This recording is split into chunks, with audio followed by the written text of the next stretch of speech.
Your ego isn't a villain, it's a tool. It creates your identity and a shield that protects your boundaries. Ambition itself comes partly from the ego, the drive to be more than you were yesterday.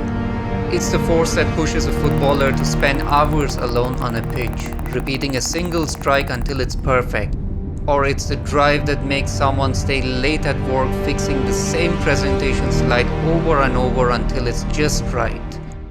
You need a healthy ego to demand excellence from yourself. But there's a catch. A tool you don't master eventually masters you. Most people aren't swinging the hammer, they are the ones being hit by it.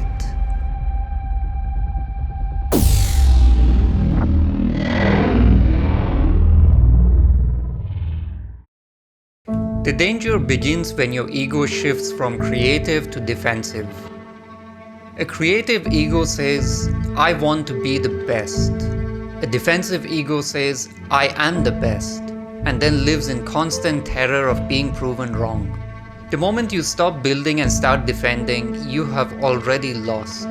You become easily offended by minor critiques. Your nervous system can't tell the difference between a critic of your work and a threat to your life. When your ego is fragile, a minor correction triggers a major cortisol spike. You aren't being rational, you're in survival mode. This is where the energy leak happens. Imagine receiving a single piece of harsh, unconstructive feedback on a project you spent weeks perfecting. The event lasted just 10 seconds, but your ego keeps it alive for the next 10 days. It replays the insult, drafts imaginary arguments, and fuels a cycle of self-pity. That is creative energy being burned for fuel in a war that doesn't exist. A defensive identity sees a threat in every shadow.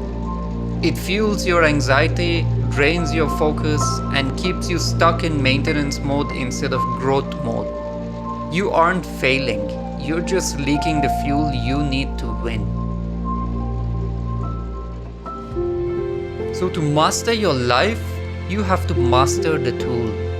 Mastery starts with a single question. Next time you feel that heat in your chest or that urge to lash out, stop and ask, is this a threat to my progress or just a threat to my pride? If it's just pride, put the tool back in the box. Observe the reaction, but don't become the reaction.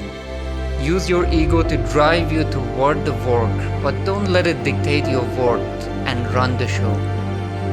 Remember, your growth doesn't require you to be fragile, it requires you to be free.